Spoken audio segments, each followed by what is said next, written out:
SKN40 Kerala യാത്രയുടെ എറണാകുളം ജില്ലാ പര്യടനത്തിന് തുടക്കം. വാഴക്കുളം പൈനാപ്പിൾ മാർക്കറ്റിൽ നിന്ന് ആരംഭിച്ച യാത്രയിൽ 100 കണക്കിന് ആളുകൾ അണിചേർന്നു. 3 ദിവസമാണ് ജില്ലയിലെ പര്യടനം.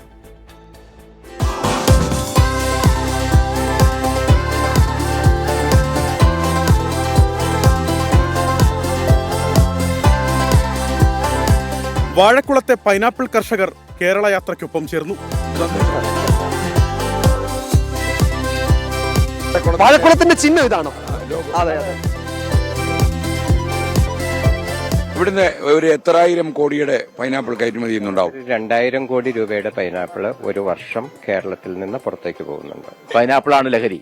ഇവിടെ മധുരം നാടുകൾക്ക് മധുരം വിളറിക്കൊണ്ട് അത് ചെറുപ്പക്കാരായ ആളുകൾ കടന്നു വരുന്ന ഈ കൃഷിയിലേക്ക് കടന്നു വരുന്ന അവരുടെ നല്ലൊരു ജീവിത ലക്ഷ്യത്തിൽ അവർ കൈവരിക്കുന്നുണ്ട്. കഞ്ചാവും MDMA ഒന്നും ഇവിടെ നിങ്ങൾ സമയം കഞ്ചാവിനൊന്നും പോകാൻ ഇവർക്ക് സമയമില്ല. യാത്രയെ കാത്തു വഴിനീളെ നിരവധി പേർ. മൂവാറ്റുപുഴ ടൗണിൽ ലഹരി സൃഷ്ടിച്ച ബുദ്ധിമുട്ടുകൾ നാട്ടുകാർ 24-മായി പങ്കുവച്ചു. ഞങ്ങളെപ്പോലുള്ള മാധ്യമ പ്രവർത്തകർ ഈ ലഹരിക്ക് എതിരെ നടത്തുന്ന ഈ ക്യാമ്പയിനും ഈ പോരാട്ടമൊക്കെ വളരെ പ്രശംസാപരമാണ്. പ്രത്യേകിച്ച് മൂവാറ്റുപുഴയെ പോലെയുള്ള സ്ഥലം എന്ന് പറയുന്നത് ഇതിന്റെ ലഹരിയുടെ വിപണനവും വിപണിയും വളരെ എക്സ്ട്രീമായിട്ട് നടക്കുന്ന സ്ഥലമാണ്. ഒരു 2030 ആകുമ്പോഴത്തേക്ക് ഏറ്റവും പ്രൊഡക്റ്റീവ് ആയിട്ടുള്ള യങ്സ്റ്റേഴ്സ് ഇന്ത്യയിൽ നിന്ന് ഉണ്ടാകാൻ പോണേ. ആ ഉണ്ടാകുന്നതിനെ കർട്ടൈൽ ചെയ്യാനും നമ്മുടെ പ്രൊഡക്ടിവിറ്റി കട്ട് ചെയ്യാനൊക്കെ ആയിട്ടുള്ള മൂവ്മെന്റിന്റെ ഒരു വലിയ മൂവ്മെന്റിന്റെ ഭാഗമായിരിക്കും ഈ ലഹരിയുടെ സ്പ്രെഡ് എന്നൊക്കെയാണ്. നമ്മൾ വിചാരിക്കാത്ത ഡയമെൻഷൻസ് ഇതിനുണ്ടാവാം.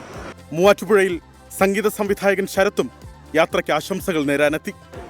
ഇതിൽ നിന്ന് രക്ഷപ്പെടുത്തണം. നമ്മുടെ പുതിയ തലമുറ ഇതിൽ നിന്ന് രക്ഷപ്പെടുത്തണം. കാര്യം ഇതൊരു മഹാവൃത്തിയായിട്ട പരിപാടിയാണ്. അതൊരു നമുക്ക് ഒട്ടും പ്രോത്സാഹിപ്പിക്കാൻ പറ്റാത്ത ഒരു സംഭവമാണ്. കാര്യം ഇതടിച്ചിട്ട് ഈ ഉള്ള അക്രമം എല്ലാം നടക്കുന്നത് ഇതിന്റെ ഒരു ഒറ്റ കാര്യം കൊണ്ടാണ്. അച്ഛനമ്മയെ അറിഞ്ഞുകൂടാ. എക്സൈസും പോലീസ് ഉദ്യോഗസ്ഥരും മൂവാറ്റുപുഴയിൽ യാത്രയുടെ ഭാഗമായി. പിറവം ചിന്മയ വിശ്വവിദ്യാപീഠ് ഗ്ലോബൽ ക്യാമ്പസിലും യാത്രയെത്തി.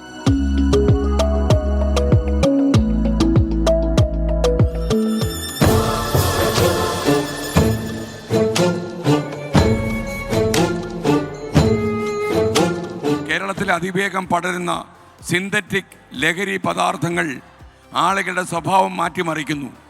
വല്ലാത്ത ക്രൂരത ചെയ്യാൻ, നൃത്തമായി പെരുമാറാൻ, പെറ്റമ്മയെ കൊന്നു കൊലപ്പെടുത്താനുമൊക്കെ ആളുകൾ തയ്യാറാകുന്നു.